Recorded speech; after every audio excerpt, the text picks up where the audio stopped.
Ladies and gentlemen, good afternoon. Mesdames et messieurs, votre nombre et la difficulté que vous avez à vous asseoir montrent que vous avez compris. As you are this room is very full, so you've understood this is an unusually interesting session.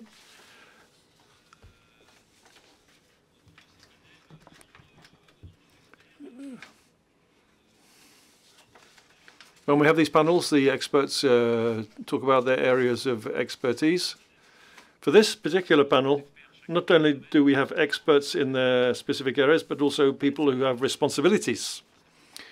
And they have the three chiefs of staff of the three French branches of the armed forces. I've been participating in this area for 45 years, and now I'm an observer. If I remember rightly, I've never seen three chiefs of staff of the three branches of the French armed forces together to talk about their concerns. I've never seen that before. Normally, you only see these three together when they're talking to their minister. And they're very much in solidarity with each other, of course. Maybe there are some ministers in the audience. I don't know. Let's see.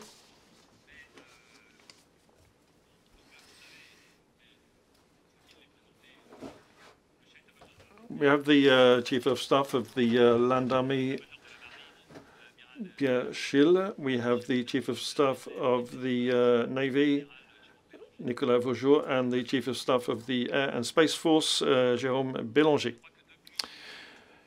I think ever since the wars of decolonization, or perhaps since the Second World War, we've never seen a period where there have been such challenges to prepare for war as we are seeing at the moment.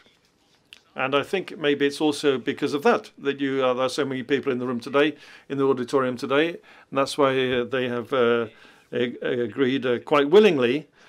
Maybe they also agreed willingly because they want to also share their analysis of the situation. I won't take up too much time because the important thing is for them to speak. And the first question I want to ask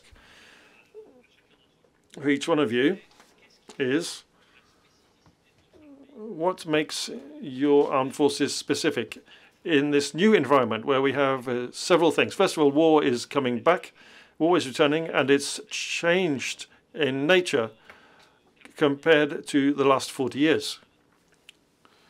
General, thank you for allowing me to speak first.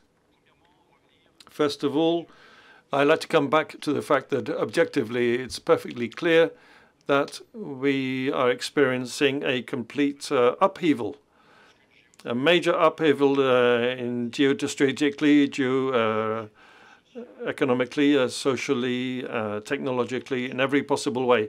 In this world that is in complete upheaval and transformation, it is vital for us to be visionary and to be able to adapt to the new world. There are also things that are not changing. First of all, the strategy of our country, I believe. This historic idea of being able to control your destiny based on the two legs of sovereignty and the capacity for training your army. The French Land Army is responsible for implementing this strategy, and the point of application of this strategy at the moment is Europe. There's a question of the perimeter of Europe. I won't go into detail on that. So the question is, how is Europe going to control its destiny when force is playing an increasing role? We're entering a world of empires. In a world of empires, you have the vassals and you have the enemies. How can Europe take its place in this relationship of power so that Europe can also remain sovereign and act as a balance of power? And this is a form of continuity for the French Land Army. This means independent sovereignty, have an autonomous capacity for action as a minimum. That's the sovereignty aspect, and then a capacity to train. This means the capacity to be a nation that is credible in relation to allies and in relation to adversaries. We have to be feared. We have to be frighten our enemies. We have to be determined. The French army, at this moment, as it has always been the case, but now in a new way, we have to be able to express the determination of our country. In other words, the desire, capacity, and endurance. Perhaps in the event of a major deflagration, I hope that will not be the case. Our aim is to prevent the rise of extremes to have a major deflagration. The aim is to carry out tests on peripheral events to prevent a possible major event. Our aim is to weigh as much as we can, to use our weight as much as possible to prevent the worst possible thing from happening. So I would say, in a word, determination and credibility. This is our role, and this is what the French army has to do in the time that we have. Thank you, General. I'm not sure if I can add anything. Of course, we can add things. You will notice, I expect, that we are in agreement, all three of us, because we work in hand. At this moment in time, everybody needs to take their responsibilities and coordinate with their partners to have the best possible response by France to this situation, which is a situation of shifting. I said previously we were in a period of transition. We didn't know when the point of balance will be reached. We're still in the transition, and this is accelerating, and its level of violence is increasing, as we've seen, whether it's in Eastern Europe or at sea, without yet finding a landing point. And that is quite worrying. So in this new landscape where violence is increasing, when we see this violence everywhere, the Navy confirms its double ADN. The first one is the Navy in warfare, which provides dissuasion and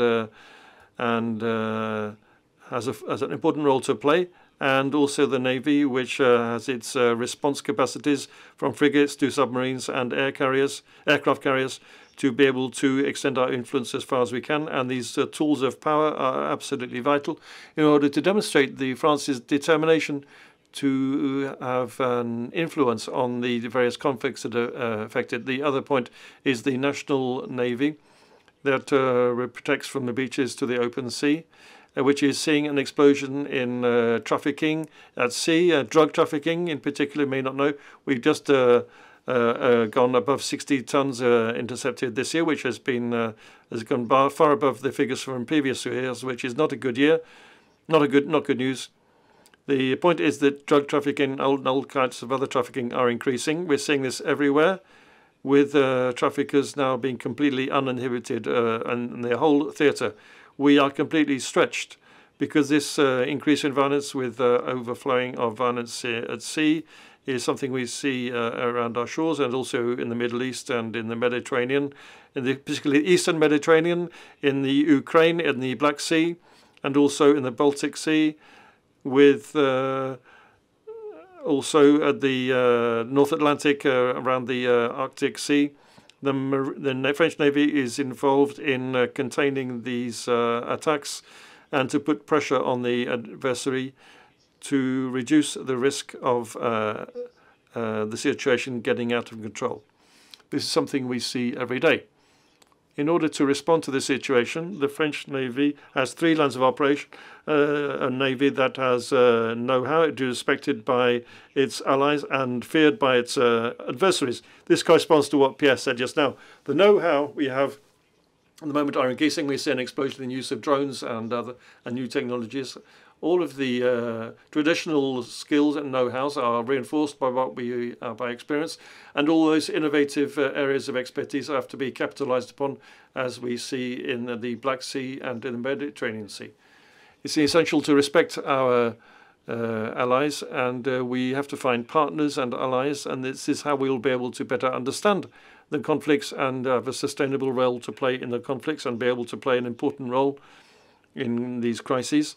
And the Navy has an important role to play as a key partner, and it's important to realize at a time when the alliances are being reorganized. A lot of countries are closing in on themselves. Others are looking for new partners, and others are looking to strengthen the partnerships they already have. And we have to be feared by our adversaries. This is absolutely vital if we want to be credible, if we want to be able to extend our influence. We do this very regularly in the area of dissuasion. We also do it regularly in the conventional scope. We've seen videos of a hull that was sunk and surface drones being operated by the French Navy attacking a ship. This is not just to have fun. This is to show that our Navy is perfectly credible and we are capable of striking when it is necessary. This must enable us to contain the violence that we see every day. So our Navy is very much engaged in this reconfiguring world. We are hard at work to have an impact on the choices to be made, to make sure that the voice of Europe and France is heard in this concert of nations where we have to fight for our place. Thank you, General. Yes, perhaps I don't want to repeat what has been said, but to add something. I think we all share the same analysis with the increasing brutality in the world, increasing calling into question of the standards and norms that had been established after the Second World War. Also, the impact of climate change. That's important to say, and also more and more hybrid warfare, with the most recent example of the French-Russian Ghost Fleet is an example of that. So, as far as concerns the Air Force and Space Force, we are structured and we are structuring ourselves, and with two permanent missions who are absolutely essential for the Air Force and Space Force. The first one is the nuclear airborne component, together with the sea-based nuclear component. What has driven the Air Force and Space Force since 1944 and enables us to continue to train at a very high frequency. 2 weeks ago, because 4 times a year we organize an operation we call a POCR operation. In other words, we rehearse the nuclear component. This is the nuclear component that is airborne, so that in any circumstances the President of the Republic will be able to carry out this nuclear action. This is the driving factor for the Air Force and Space Force. The second part is the defense of the the skies of France, in order to protect the national space above the territory of France. And we do this every day, not only to support aircraft that are in difficulty, but also to intercept Russian strategic Russian bomber aircraft. Over the last 4 or 5 years, this Air Force and Space Force has become a worldwide force. We have done operations we would have been incapable of doing 3 or 4 years ago. These operations are evacuations of French nationals in Afghanistan, Niger, Sudan, etc. We also provide rescue services to populations. We did this for the Chido cyclone in Mayotte and 2 weeks later in the Reunion Island. The most emblematic is what we did for the interior security forces in New Caledonia. When you we look at the flights, all of we did, we went 16 times around the world to provide these rescue services. New Caledonia is completely the other side of the planet compared to France. So we had everything in place to coordinate this action. So our Air Force and Space Force is now worldwide. This includes a space component, of course, with the investments that have been made. We will soon be inaugurating Space Command Center in Toulouse in the middle of November, if all goes well. And also our Space Force has a new component, which is very high altitude. Very high altitude is the sector between 20 and 100 kilometers above the Earth's surface. This includes the Chinese balloons that were shot down by American aircraft. This is a real area of Far West. This is an area where we want to be present by means of balloons and aircraft, where we will have to develop the means to be able to take action from 20 to 100 kilometers above the Earth's surface, and we need to work on how we can do this. So we have 2 permanent missions which are structuring the World Air Force and Space Force on the national territory and worldwide. Thank you for that introduction, the three of you. Maybe we can come down a little bit to give concrete examples and also talk about the various issues that confront you every day. First of all, have return of warfare, first of all, and then how do we wage, the way of waging war is changing as well. Maybe we should split them in two. First of all, let's talk about the return of war. There are plenty of subjects that show very concretely that this is a reality. First of all, there's international law. Everyday international law at one time or another.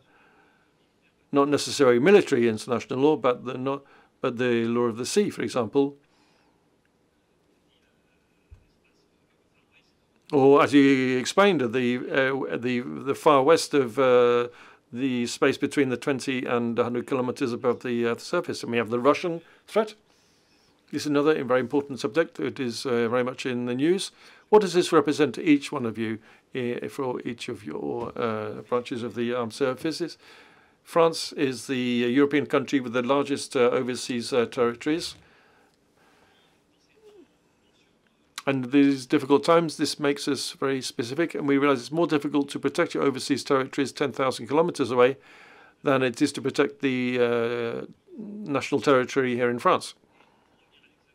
To come back to our national territory, attacks against our domestic territory would have been imaginable a few decades ago. Very few countries would have been capable of doing that. The only forces capable of doing that were the superpowers. And so we knew this was not possible. Now, in this chaotic situation that is spreading throughout the world, with players who now have a much greater strike capacity than they had before, for you, for each one of you, is there how do you see the protection of the domestic territory? Also, talking again about the return of war, behind this we have the question of dissuasion. Deterrence. Previously, this wasn't. This has always been a vital part of our national security. Today, with this proliferation of different players and means acting against us, we get the impression that this is increasingly, these attacks are increasingly becoming a reality. Who is to say that maybe part of the domestic territory might be attacked one day or another? Personally, for me, as someone who's part of a think tank with the researchers of the FMES, this is something we're working on. These are just a few possibilities. I expect you have others in mind. I'd like to have your reactions on that subject. Over to you, General. You asked such a huge question that I could choose many different examples. Let me take the talk about the core, the heart of the intermingling of the different threats and the combination of these threats and this uninhibited attacks of these technological attacks. This mix of civilian and military attacks is what we call hybridity. Is this subject and this difficulty for the French Land Army is to deal with this hybrid warfare in all of the different relevant areas. Hybrid warfare can be described in several ways. One effect is to say that today our analysis is that there are no longer wars and crises, but an overlaying of different crises and warfares. This is something that is fairly conventional. What does this mean? This means that our armies have to be capable of moving from one dimension to another, to have a kind of reversibility, especially when faced with an adversary which uses this ambiguity, this mix between civilian and military means, between signals that are below an open conflict or confrontation and those that are just above that, which will test us, and it will test our limits in the different dimensions. And so the capacity for our army to be able to manage this complexity, not just on the air and land and sea, but also in the area of space and cyber and information. All of these areas already existed previously, but are much more fluid now because the tools are much more powerful. And because we have much more powerful command tools as well now, how, instead of coordinating all of this, how can we combine these different effects to increase our influence and our capacity? This is a huge challenge which concerns the control of our control and command tools, also through training and the capacity for the leaders to make the right decisions when there is uncertainty. And how do we build our army? Do we build an army that is capable of fighting a great war and another army that would be capable of protecting the domestic territory and overseas territories, and maybe an intermediate army that would be capable of dealing with the crises and the events we've seen over the last 3 decades, which is to carry out prevention and peacekeeping between Africa and the Near Middle East, the Indian Ocean and the Pacific Ocean? Or do we need to have an overall army capable of dealing with all of these threats? The question is a difficult one. And this is the difficulty we have. As we are living through this time of transition, we have to decide what needs to be done and how we build this army of the future. At this stage, for the French Land Army, we remain in our approach of using being as adaptable as possible, because I believe it is the most effective response and which takes account of our past, to have a tool which will be capable of adapting to the world of the future while remaining ready for an explosion that might take place this evening, for example. And so we have different specialized parts of the land army. Is that the right answer? I don't know. What is certainly absolutely necessary is to look at the conflicts taking place before us in order to look through this fog and to be able to answer this question. And the conflicts taking place before us, because I'd like to emphasize once more the complexity of this situation. I'm sorry not to give a clear answer. If we look at the conflict taking place in Ukraine, here we have a coexistence of the most archaic aspects of combat: trenches, fear, people suffering because of the water and humidity in the trenches. There's fear, fighting from room to room, and artillery fire. That is combined with a technological explosion, with use of purely military tools or civilian area tools used for military means, which is absolutely extraordinary, from involving the connectivity of digital technology and drones, which are exploding in front of our eyes in the same way as the First World War before. In 1914 and 1918, there were more technological advances and advances in military tactics than had taken place in the previous century during the First World War, with the use of oil, electricity, and vehicles and aircraft. All the developments in those areas were absolutely huge. And this is exactly what is happening in a certain number of areas, particularly drones, in Ukraine. So the observation of the most archaic and traditional means of warfare, which require bravery and primitive qualities, and then other types of war which require innovation, intelligence, and how do we combine these two in the French Land Army today? Today, we want to remain multi-purpose, and we want to remain unified. Admiral, I've also going to take many examples. First of all, concerning the threat, the Russian threat. For the Navy, this is something we deal with every day. You may not know that every week in the English Channel, a Russian vessel goes through the channel, and a British or French vessel monitors that Russian vessel going through our waters. In the North Atlantic, we very often come across submarines in the Baltic Sea.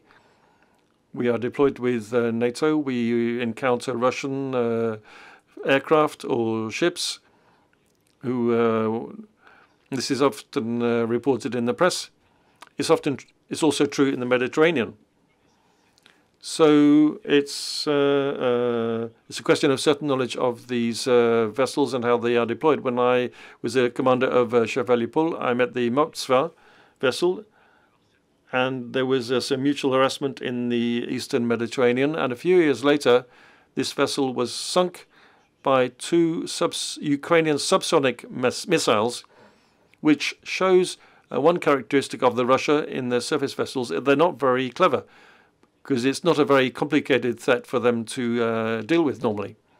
So it sunk a cruiser vessel, which was quite a remarkable vessel, and which highlights one aspect of the Russian fleet, which has developed its offensive tools, the supersonic and hypersonic missiles, for example, but hasn't developed its defensive capacities, and has focused its objectives on underwater resources and missiles, but not very much on the naval superiority. For they've never been able to deploy the Kuznetsov as an aircraft carrier. We look at the Russian Navy and we look at the difference between 2022 and now. In 2022, the Russian Navy was deployed quite extensively around the world.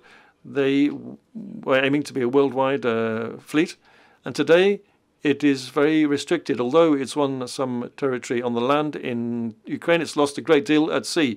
It's lost its support point of Tartus in Syria. It's lost its access to the Black Sea and the Mediterranean with the closure of the Turkish Straits. It has to go through a lake in the Baltic ever since the Scandinavian countries have joined NATO. This represents 80% of the oil exports that go through that point at sea. So they are in a situation where I wouldn't be very happy if the trade that brings in most of my cash for my war effort have to go through a territory which I no longer fully control. And then there's Murmansk in the extreme north, where the access, as we know, in the Arctic is not very easy in logistical terms. So the Russian Navy is in trouble, and is in terms of its maneuvers.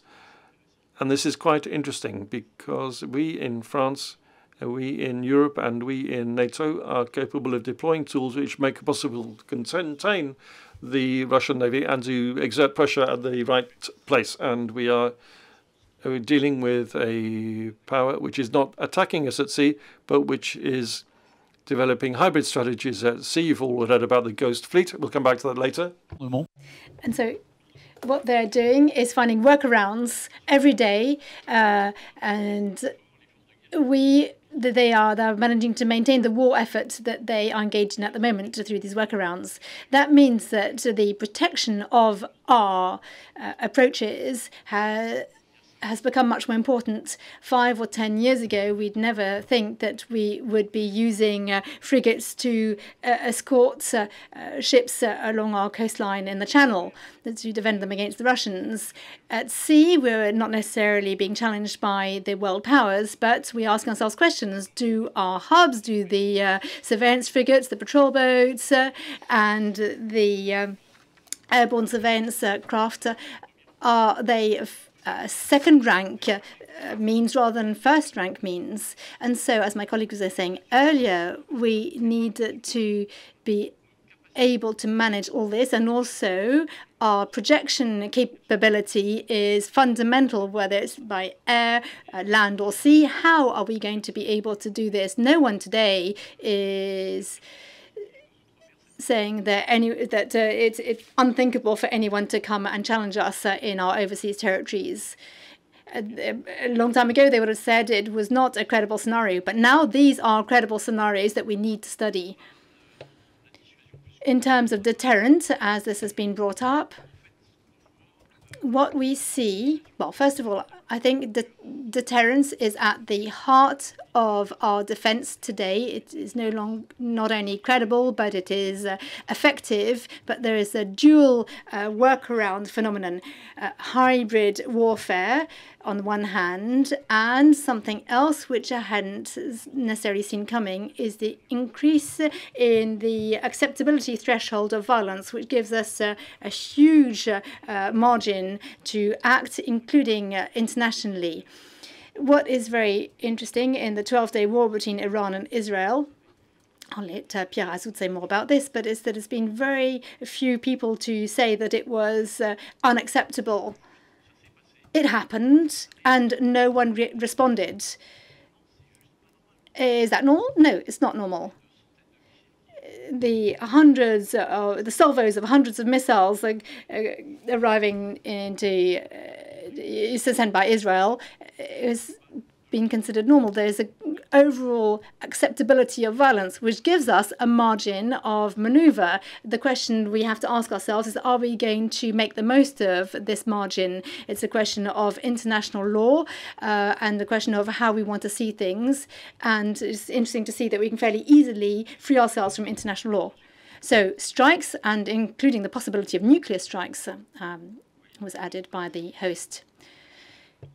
As I was saying, and I'm going to find another area to talk about. As I was saying earlier, we've never been as trained for high-intensity warfare. And it's because we're able to do Operation Poker that in 2018 we were able to do Operation Hamilton. It's important to note that. However, and this has been mentioned, the constant raids of Israel led on Iran remind us of this operational need to create a motorway. And with this targeting capability to obtain an outcome such as we've seen, we are very far from being able to do that. And so to be able to strike in depth, what we are missing is to be able to eliminate enemy defenses, whether they are anti-missile radars or ballistic means. We need to be able to strike, but we also need to be able to protect. I mentioned this about the Air Force protection of our national space, what we call multi-layered solar defense or integrated solar defense. And this is anti-drone capability. And so there's a lot of work to be done in terms of equipment. We have improved a lot with some very good results, more than 500 interceptions. There have been no acts to be deployed. We deployed it for Notre Dame. We have done it in other scenarios, and this multi-layered defense does not stop at drones. We can then move up a level, and we have medium and long-range missiles. And in terms of we will need it for the helicopter layer, and then we will soon in the future need the higher stratum.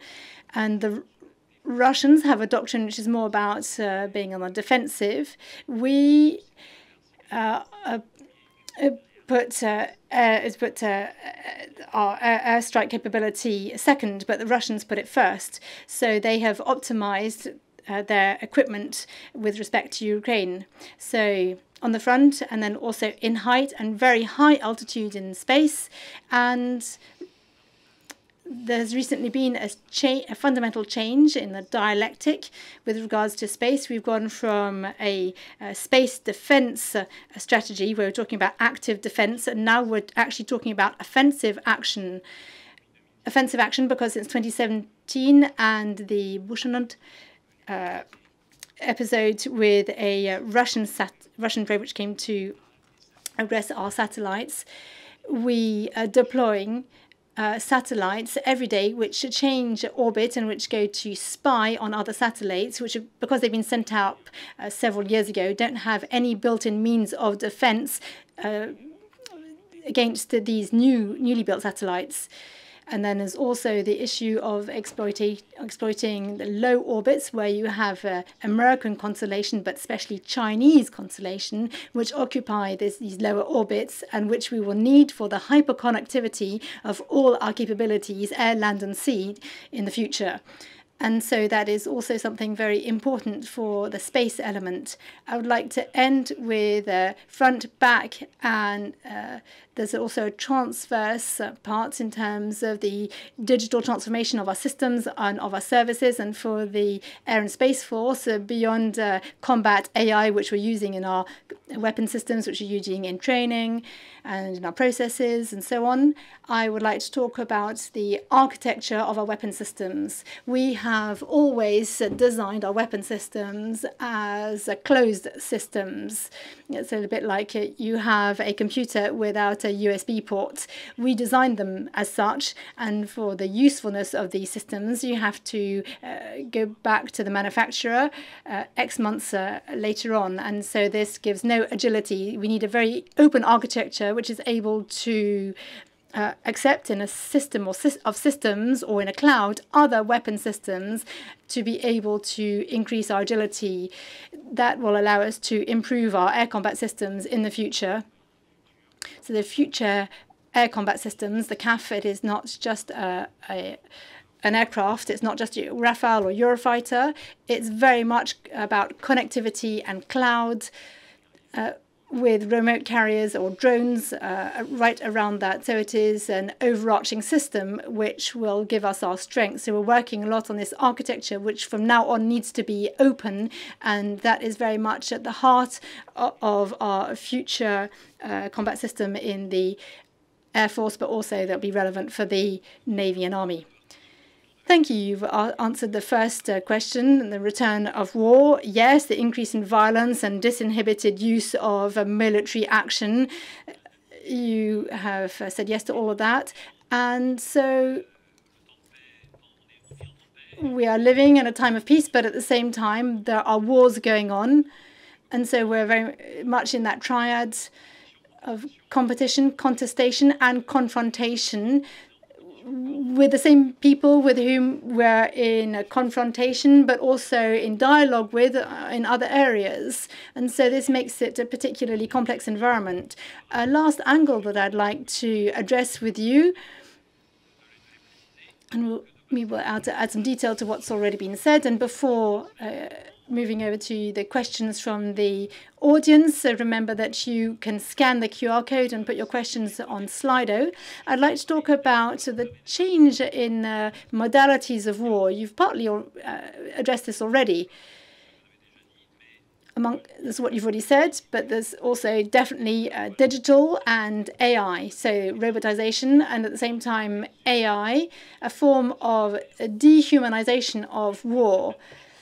Certainly a certain kind of automation of the deployment of force, perhaps with robots, but robots against humans, that raises yet further questions, which I'm sure you have in mind when you talk to your troops. Hybrid warfare is something you've talked about, this conjunction of civil and military actions, to have information bombs on the one hand, but also with regards to your troops, how do you prepare for that? What does it mean for you? The below threshold actions at the same time, simultaneous and coordinated actions, traditional military actions in parallel. And then a bit further from that, we have civilians. We can be in a time of peace, but also at war or semi-war, and also in hybrid situations and kinetic situations with civilians on land, on sea, in the air. Civilians, our civilians, or neutral civilians, we've got nothing to do with this, or with civilians within the enemy territory who are hiding amongst the enemy. So how do we deal with all these situations? 10 years ago, this was not the hot topic. And the last point, which is still addressing that how, perhaps a little more philosophical or generic, it's the debate between the shields and the swords. There seems to be cycles oscillating between one or the other. We seem to be in a cycle where the sword is winning over the shield. There seems to be a trend towards a shared vulnerability. It's very difficult to say that I'm certain to never be harmed, because there are a lot of weapons which are able to pierce our shields, whatever they are. Israel and maybe even the United States. No one can say that the United States can never be harmed now. So what does vulnerability change in your way of seeing and doing things? Is it perhaps the advantage to the first who strikes? Do you have to have a response capability so strong and so credible that there's a form of conventional deterrence in this? So all these topics which are about the how and which have an impact on the three services, what do you have to say about them? So thank you for opening up the debate and opening up to other topics. This is going to be very broad. You're asking the question of how, because we talked about against whom and the environment. So a few quick thoughts on this. It's the issue of the desire, the power, and the outcome. It's got to be based on the action of the army and our defense. It's our desire. It's got to be our intrinsic desire, the desire of our army, a collective desire. But the underlying question, it is often used. It is armies that win battles. It is nations who win war. You need the overall cohesion of the country to want to win the war, or to win the confrontation or the contestation, where you will need to be able to dig deep into your resources. And that's what we're seeing in Ukraine today, which is digging deep into its resources. And at the end of the day, the discussions are about, are we going to sacrifice our youth? Those who are between 18 and 25 years old, are we going to mobilize them? Are we going to get them killed? And they will no longer be here to rebuild the country. So in the willpower, there are the soldiers, the army, there's the nation, and then there's a coalition. One of our major strengths in terms of defense within an alliance such as NATO, but more widely it is the notion of coalition, it's interoperability, all everything that allows us to work as an alliance. And the opponent, the Russians today, attack the cohesion of this coalition. One of its tests is to try to demonstrate the differences between the different partners in a coalition. So cohesion is the foundation stone that comes before anything else. And then we have command and control. The information systems, the communication systems, the data analysis systems today are advancing hugely, and therefore we have the duty to be in the race on those topics, whilst knowing that this race is just like the sea. The horizon is always ahead of you. We will never have enough knowledge to decide with full knowledge, especially in a war scenario, especially faced with an opponent. So there is this idea that advancing digital tools, improving them to be able to speed up decision making, and to be able to one day decide, faced with uncertainty and faced with an opponent who will try to find workarounds in this world, which is increasingly transparent from a tactical point of view, where you know exactly where the opponent's vehicles are. The Ukrainians have been able to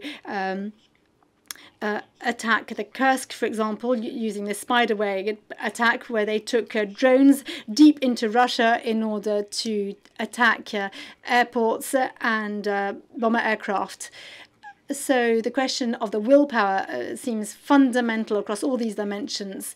Intelligence is, of course, something to do with digital systems, but also the way in which the leaders have enough information to decide, and then is what we're capable of doing. And now I come back to the shield and the sword.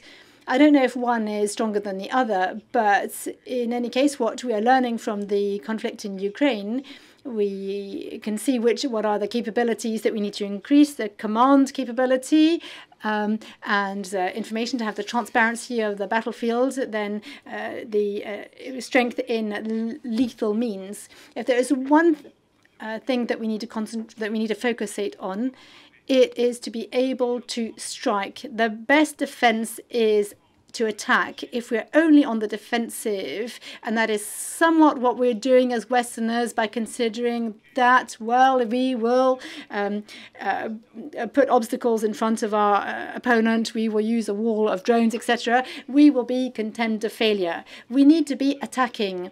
A whole load of protection is only going to be there to protect the launchers once we have started striking. So it is the war of this question of the sword or the shield. I cannot give a definitive answer to the fact that today the sword is stronger than the shield, but what is certain is that the swords, or at least knives, even if it is not a sword, are so powerful that that is what is probably today the point on which it is more important to focus our efforts. And the ultimate sword is, of course, our nuclear deterrent. The opponent knows that never they will be able to destroy our sword, and that sword is our nuclear deterrent. And how can we put that forward in a tactical arena is something that we need to work on. So that, I believe, is our focus. Come back to the shared vulnerability. I have set two priorities for the French Navy this year. It's first strike lethality, and it is information superiority. It comes back to the question you asked earlier. Lethal first strike, because probably it will be the first one who fires who will have rights. There is something so sudden when we enter into conflict today that we need to be pay particularly close attention to this. First strike lethality means lethality with weapons which we call decisive weapons, missiles, anti-aircraft systems, etc., but also weapons of attrition. They're, of course, weapons that we haven't particularly invested in. There's also these drones that we see a lot in Ukraine. They're low-cost weapons, but which are particularly wearing for the enemy. And we need to continue to do and to develop this area. And we're trying to draw all the lessons from what we're seeing in the Red Sea, trying to protect ourselves from the Houthi attacks and what we are seeing going on in Ukraine. What I think is interesting in terms of information superiority is that we see an explosion of information, not always true, and we need to be able to discriminate. We need to look at the quality, we need to know where to find it, and we need to find good information, and we need to be able to understand what is going on before our opponent finds out in order to be able to make a decision in time. And so what we need to be able to do is to understand before your opponent, to give you some time so that with our lethal first strike, we will be able to achieve something decisive. I think this is where AI can help us. We're beginning to put data hubs on warships, and we're beginning to make use of data scientists to try to work on algorithms and improve the tools that we have already. We cannot completely transform our tools at a click of a finger, but we need to work with artificial intelligence to see how we can improve our effectiveness across all fields of battle. I come back to what you're saying about civilians and military. I think it is interesting to see how the major powers are playing this out today in the world. Those who are succeeding are those who have all the control levers in the same hand: financial, military, economic, legal. And we see that President Trump, for example, is going to tax one country more than another because it corresponds to a retaliatory measure with respect to a country he's not very happy with, for example. And so, a retaliatory measure, sorry. And so, as France, we as Europe, are we able to synchronize the different levers of power that we have today, our different levers of power, be it to be kinetic military power, demographic power, or tax power, legal power? How can we synchronize and make use of all these levers of power? I think that is the discussion which we need to hold now. Our system is sometimes perfectible in this area, our ability to synchronize all the levers of power. Once Europe has understood that she has a huge number of levers of power and that she will start to try to synchronize these levers, we will start to be the power that we could be. Today we are too dispersed in our ability to synchronize civilian, military, financial, legal measures. How we can bring a constraint to bear on our opponent. We mustn't only take an interest in the kinetic aspect of war. Come back to the aspect of the shield. I think that the case of the Black Sea is quite interesting as far as the maritime domain goes. First of all, we had the Ukraine, so a navy without a navy, which repelled a real navy. That was quite interesting to see. It shows that the Russian navy had decided to be on the attack rather than on the defensive, and so therefore it was particularly striking. There was a whole time during which the Ukrainian drones were doing a lot of harm, and then all of a sudden it all calmed down because the shields came back to the fore, the manners of treating the different systems, be it electronic warfare or on land using drones which are guided by fiber optics. Because finally, by looking from above, you can better see the means on the surface. Agility has been at the heart of success on the one side and on the other. Beyond the sword and shield analogy, I'm not sure that if there was a conflict in 5 years' time, we would be confronted with the same issues. However, we will need to continue to be agile and adaptable to be able to react and adapt extremely fast. Therefore, in the minds of our personnel in the three services, we need to organize our services to be structurally adaptable. Jérôme was talking about open systems. That's part of the equation. But also intellectually, we need to think that tomorrow I will perhaps be fighting with tools which do not yet exist today. How can I integrate these new systems and ensure that they are immediately decisive? That means that we need to accept risk-taking, because we will never have the time to validate, to certify systems, things which we cannot afford to spend 20 years certifying. We need to be able to make a system and integrate it straight away. And therefore, we really need to move forward. The mindset that I'm trying to instill in the Navy is to be daring. We need to be able to take to master operational risk-taking. And how can we take risks to protect French people and their interests across the world? That is essential. The issue is that we're not completely in a time of peace. We're in a time of peace and contestation, and not really very far off confrontation.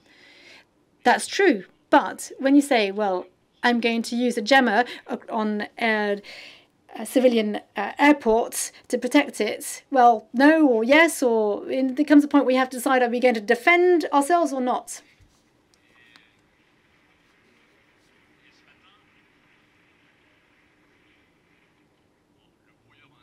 The jammer has a disadvantage, which it means that you can't watch your football match, your favorite football match, on your TV. And this morning we had a Darwinian moment where the person who will win is perhaps not the strongest, but the smartest, but perhaps in fact the one who will adapt the best, and that is entirely reflects what you just say. Strategic Darwinism is what we call that, says the Chief of the Air Staff. At the moment, we are being put to the test in a harder and harder way, and we're more and more battle hardened. I'm going back to the how. That is what is key is to train for high-intensity conflict. When I say that we are doing a nuclear raid and that we're doing this simulation, we're doing it in the most realistic possible conditions of what we might confront. We're not going to just do it during the night. We're going to stress the troops from the moment that they prepare to right through to the battlefield. It means that information battles, how we're going to move the ground, air defenses, and so on. And when you talk about supporting conventional with the nuclear deterrent, that is something that we need to work on. That capability, just like eliminating the opponent's means, is very important. We need to maintain the nuclear deterrent doctrine. It is, yes, a defensive doctrine, but it comes in support of conventional doctrine. Second point, we talked at length about digital transformation. AI brings a lot of new things across all areas, including in targeting and in command and control. At the moment, we are developing AI systems to be able to target faster and also to be able to use C2.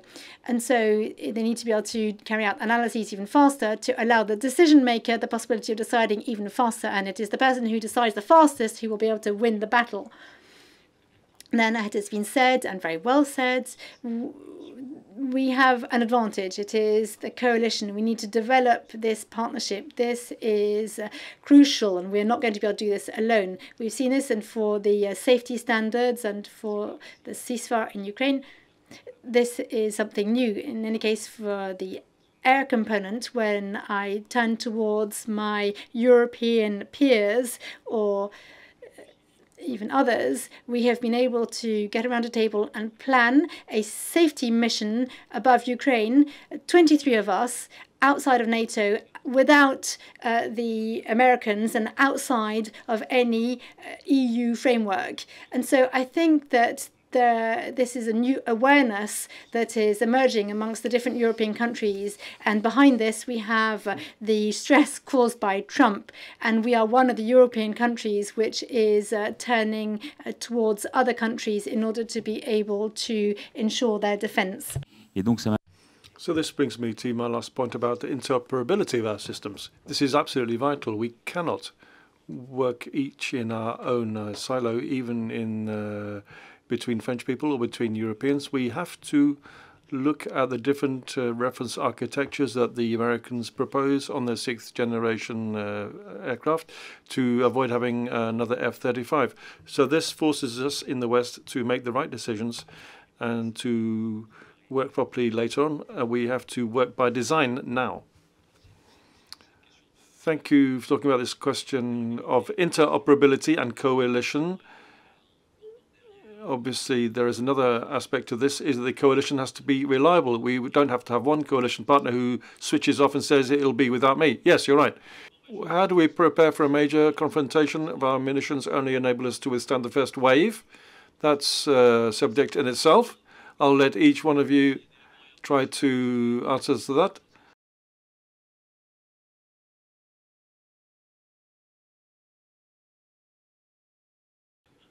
It seems to me the first three questions are more or less similar. It's a question of volume.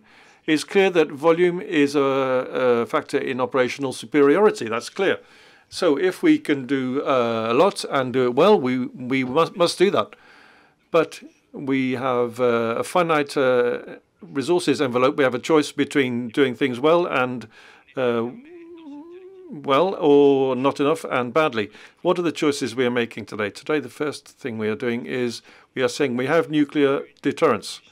We are a nuclear power. So in the end, when it comes down to a question of vital interest, it's the President of the Republic who decides that. It'll be nuclear deterrence. We are not Poland because we're not on the front line of the eastern border. We are at the end of the peninsula. And secondly, we are a nuclear power. So there is that fundamental reality. So we don't need to use huge volume in order to defend our vital interests. Secondly, we are in a coalition. It is NATO that defends itself against Russia, if you're talking about Russia. And everybody knows this joke. I don't have the exact figures. Why is it that a nation of 50 million inhabitants, why should it have to defend 450 million inhabitants opposed by an enemy of our 100 million inhabitants? You can't beat a country of 30 million. That's a question. We are strong. We have the means. When you compare the GDP compared to Russia, for example, now it's true that Russia today, they are losing 1,500 men per day, killed or wounded. They are demonstrating their determination,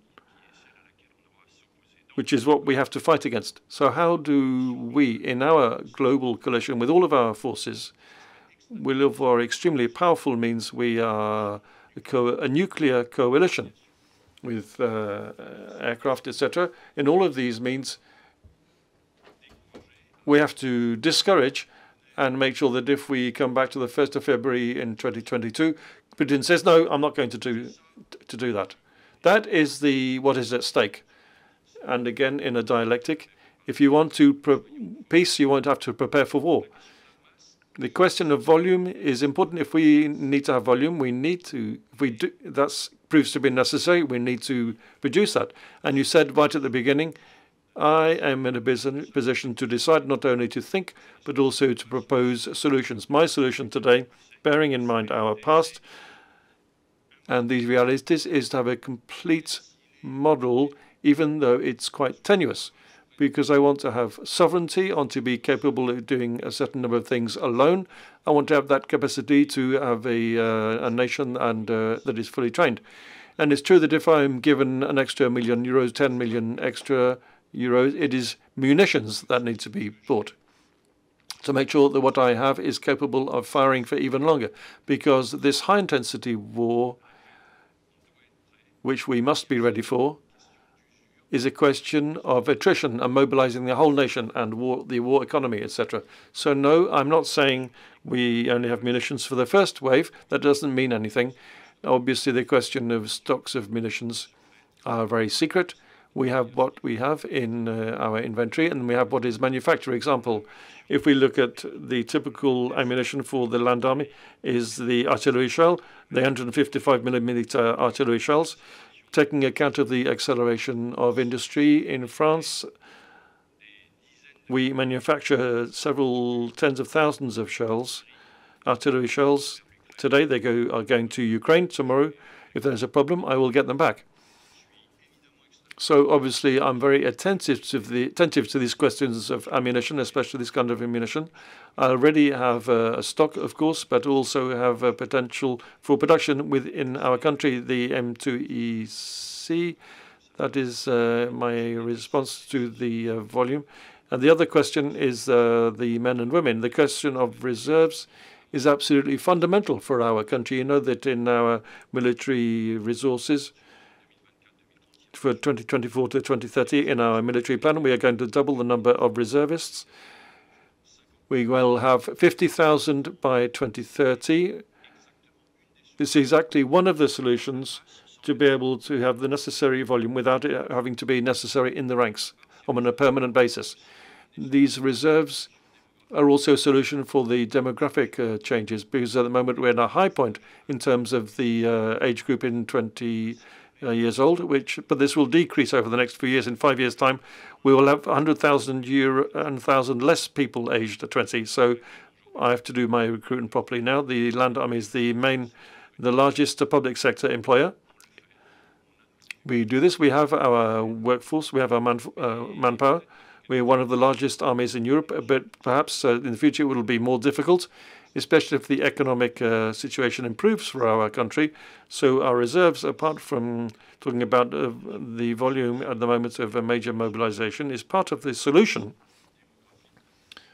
This demography of the Land Army, this is a solution for French people who don't want to be full-time soldiers.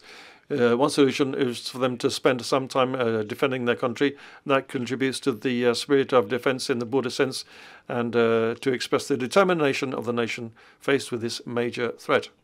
I'd just like to react for munitions, because this is a subject that is common to all of these services and all Western armies.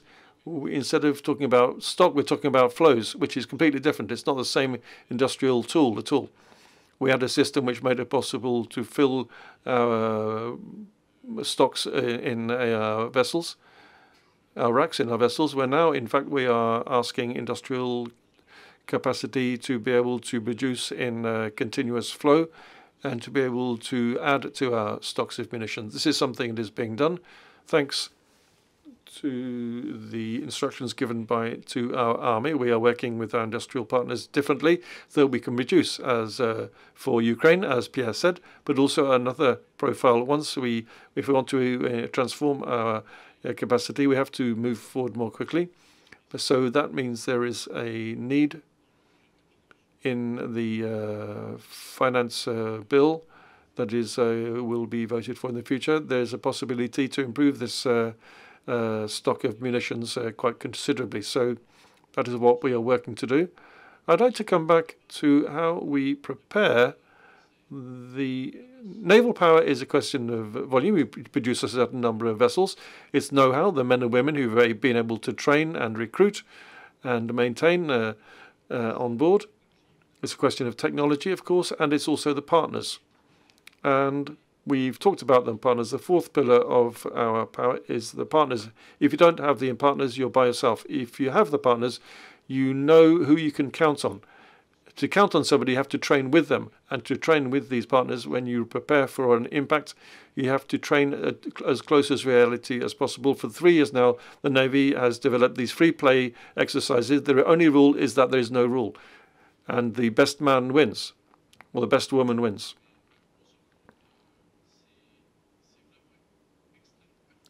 It's extremely effective, rather than having a too precise definition of what targets we want to achieve. We did this with the Italians a year and a half ago. It was basically half of the Mediterranean was for the Charles de Gaulle, the other half was for the Italian Icaria, and the fight is on. And we did that into this year. We did this in Brittany. We asked the NATO force to attack our amphibian forces. And this is a very effective. It's very, very close to reality. And without lying about the stocks, we have the stocks we need. If we have more, then that's perfectly possible. And we need to deal with the reality, not only with the first wave, but the next waves. That's how we are developing the supply of our vessels at sea. How do we make sure we're able to guarantee a permanent flow and supply of munitions at sea as well? I'd just like to say a few words. First of all, to react, and Nicolas has mentioned this already, clearly the question of volume is an arm of precision, a weapon of precision, a weapon of attrition. When you have it costs more than €1 million to knock out a target that is worth €50,000, that's a problem, and so that's not sustainable. The second point is that AI reconciles volume with technology, and that's important. For us, for the aerospatial branch, the aim is to invest in control and command and control. We put this in the spatial sector for our space command systems. We're doing this in mid-November. Also in the Air Force, this is the conventional branch and the nuclear branch, and also in the territorial branch. And these 4 command and control systems have to talk to each other using AI to be able to manage this huge volume. We have a whole series of questions about will, about civil society and the psychological warfare in armies. I think this is an important subject because we are faced with people who are experts in manipulation of information. We have populations who are very much connected and very open and so very vulnerable. How do we deal with this when you are preparing your troops for a battle? Do you start with big information bombs and psychological bombs? This psychological warfare is perhaps a secondary concern, but My response is first and foremost a technical one. The land army is designed to fight another army. That it is its role. The cyber tools and psychological tools, etc. My first aim is, my only role is to attack or to defend myself against the opposing army. So occasionally there can be a confusion, whether in cyber or in psychological warfare. My aim is not to attack public opinion or to protect French public opinion. That's an interministerial role. And for example, in cyber warfare, it's up to ANSSI to protect the to provide cyber security. The armies in this dimension, which are dimensions of warfare, we have attack and defense, and you have information that plays an important role. In these areas, we have to focus on these areas. When of course, when you talk about psychological warfare, of course, information plays an important role. That's always existed. What has changed now? It is the speed at which things take place in this space, where the exchanges are incredibly quick and where you have tools that are emerging. So it's a space that is opening up more and more to human action than was previously the case, going down right into the heart of society, and this space open to this kind of action is open to warfare. So the first aspect of the information war or psychological warfare for our armies is, how do I defend myself against the information attack of my adversary who's attacking me, and how do I attack them? And I attack them by impressing them, by deceiving them, using diversions, by concealing what I am and what I'm doing, and also by attacking them very concretely by saying the commander of the opposing division is a bastard who is corrupt and you shouldn't be trusted. The soldiers under his command are being deceived by him. And then you come back to the sword and the shield. Whatever the other person is doing has to be taken into account as well. What the other person is doing, the rules, the limits, the lies, the difference between truth and lies. They don't care about that because they are trying to attack us on that interval. And so, to be brief, quite clearly it is a space where a combat takes place, and it affects all of the other dimensions, and it's absolutely primordial today, with units are being put in place and different methods that are being developed. We are developing units to develop our influence and in the informational space and the cyberspace. We are developing units which will be capable of creating lures and traps and on the battlefield with false command posts, etc. What I really wanted to say in answer to that question, we're talking about attack and events against an armed warfare. Sometimes it goes beyond the purely military sphere and it goes into the area of public opinion and other aspects. The question is how you have a political control in nations such as ours, where we do not accept that we have to have limits on what we can do, because all of these laws and this sedimentation of laws that we have developed is also our strength. And so we must preserve that. If we go against this legitimacy and this legality that we have in the area of information, this would be suicidal, would be soaring off the branch that holds us. Without being too naive, of course. And this affects the secret services, of course, which can carry out actions which go beyond what the army can do. Just to enlighten you, I agree with everything you've said. I think that we've had a recent interesting example between one of the biggest battles, which was in the air, between Pakistan and India recently. In the informational space, I think we know who was the winner. In the real sphere, it's not so clear. But certainly Pakistan had prepared an informational war to say that they had won. And this raised a lot of questions, and everybody asked themselves, did they really win? This is very interesting. And so what conclusion should we draw from this? We are carrying out an action that has an impact on the population of the adversary. How do we manage this above and beyond the cyber aspect and the kinetic aspect, how do we manage not only the adversary, but also the other aspects which will make it possible to attack the adversary in other areas than military areas? In other words, the population of the adversary that may be impacted as well. How do we do that inoffensively and also defensively? So we have to carry out not only basic communication every day, but we also have to carry out synchronized communication with the operations we carry out in order to achieve the objective we have set ourselves.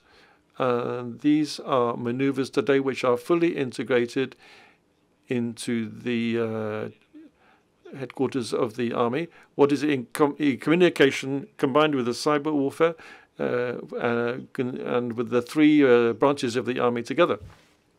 It may be the operation that was carried out in the Sahel, which Mali accused France of creating of committing atrocity, and this, as a result, we were able to use our means to show that this was a false flag operation.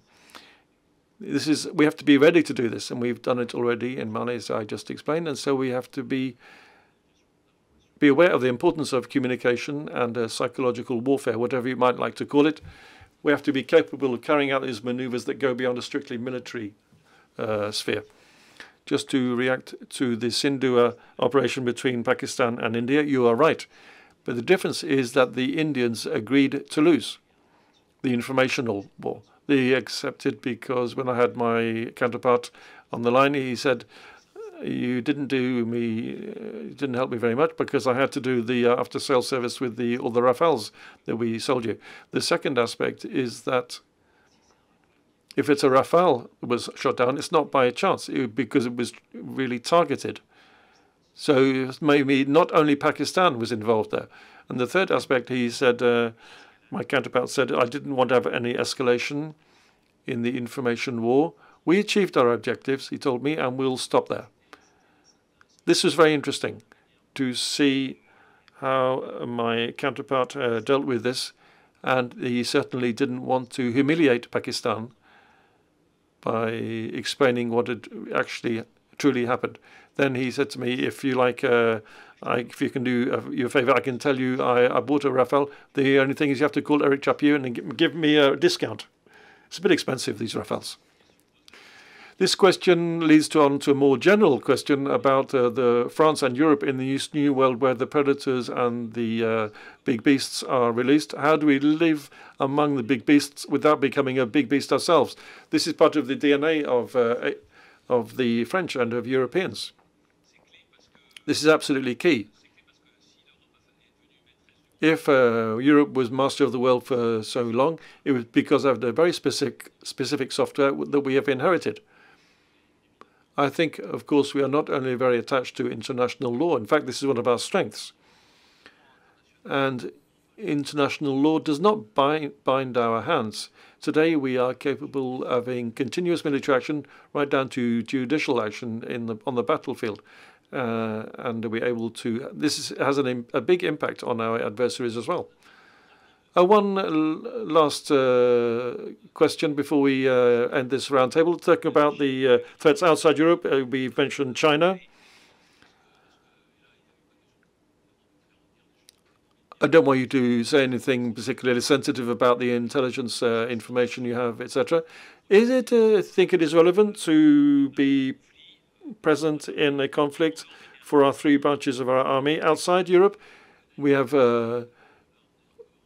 already done this in the past. We are more prudent now than we were in the past. Everybody knows why. Is it a subject that is still in your minds, or is the situation in Europe such that it occupies all of your energy and your thoughts? I'd like to start on this one. We are worldwide armies. The Navy and the Air Force and the Land Army are present in our overseas territories. As you said at the beginning of the roundtable, if we are a major power, if you look at France, it's not only the domestic territory, it's France globally worldwide. So we have to be capable. So we are capable of taking action outside Europe. This is absolutely essential. The example of the Air Force, which were able to project very strong offensive resources in the long term. The Navy can also contribute. We don't have a right not to think about that. It's not possible today not to think about actions outside Europe. And so this takes a concrete example in the Navy of how do we get access to these events taking place around the world. You could have a crisis in Asia or in the Gulf or in the South Indian Ocean. Where am I going to operate from? That is the point. Which country am I going to partner with to operate? How am I going to open up this access? How am I going to test this access? Not just access to get fuel or food, but also supplies of munitions. And have we really tested that? This is what we do. We work with the Air Force. We take a Mestre missile from the airport to the port, and we see if we're capable of providing the munitions which are necessary. That's totally different. I have a lovely map of the world. We've tested here and here and here. Here this isn't clear. Here this is clear. And you have countries closing in on themselves who don't want to take action anymore, and those countries do exist. And other countries are looking for partners. Then we come in and we say, don't move, but we'll work with you. This is absolutely vital. Apart from saying we're going to respond to all of the crises around the world, the question is, how do we respond in areas of the world where we think the situation is difficult and we need to take action? Everything we do today is aiming to find this the right solution to the different threats.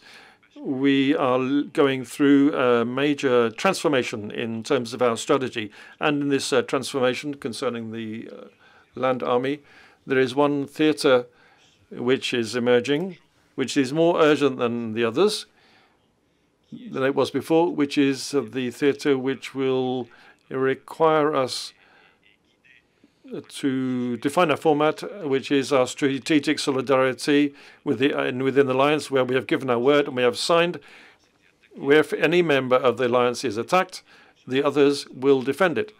And we link to other states through defense agreements. This is quite clearly the priority. And when you are focused on this priority, you have to reduce your action elsewhere. But nevertheless, as Nicolas said, we are permanent members of the UN Security Council. We are a worldwide power. We are present around the world through our overseas territories, amongst other things. And this dimension of the space in which we have been involved over the last 3 decades, which we call the risks of weakness in the white paper I mentioned earlier about Africa, the Near East and Indian Ocean, right, and including the Pacific, this remains. And it's not just because we have this huge risk that is appearing, or this huge coalition, the important coalition in Europe, doesn't mean we're neglecting other areas around the world. We have to be capable of taking action, and we have to be capable of continuing to take action. As we've already said, the domestic territory, we are expected to defend the territory and compete to resilience and the sovereignty of the national territory domestically and overseas. This is what we must do every day to have an impact in all of those spaces. And that is why today we have chosen to have a complete army which has sovereignty as a minimum to be able to have an autonomous action, and also have a capacity to train a coalition in Europe and elsewhere. Unfortunately, the main risk is in Europe, and so the special effort has to be made there. But we have to be capable of acting in other areas as well, and that's one reason.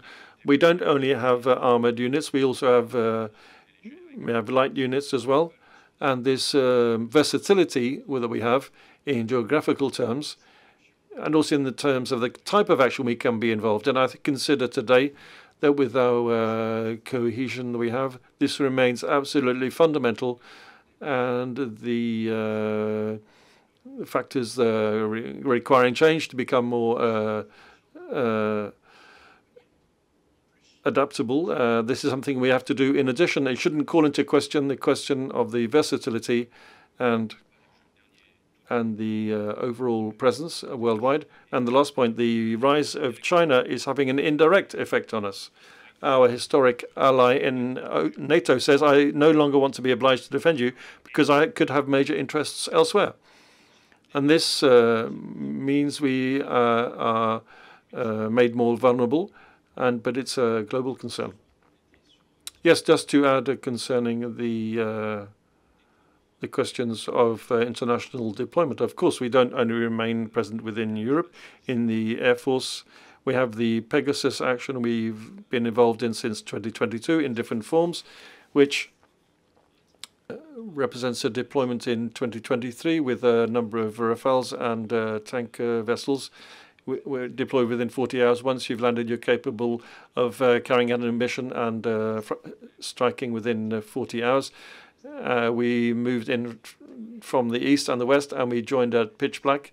From the east was with the British, and from the west was with the Germans and the Spanish Eurofighters. So we are doing exercises for this purpose. It's not a mission. It's a mission that aims to reinforce our cooperation with our new nations as well, such as Korea and Japan, as far as I'm concerned. And also our missions consist in ensuring respect of our sovereignty in our overseas territories.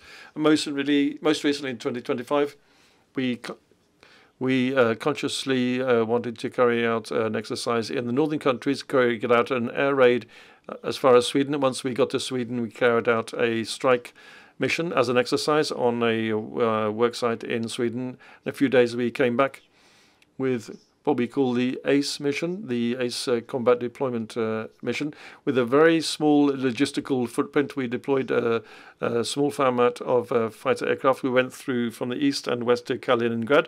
We landed in Poland, and then we landed in Croatia, and then we did this with our European partners. So this agility and this lightning quick action is something we're able to do depending on the objectives we set ourselves. Okay, gentlemen, thank you very much for being very clear.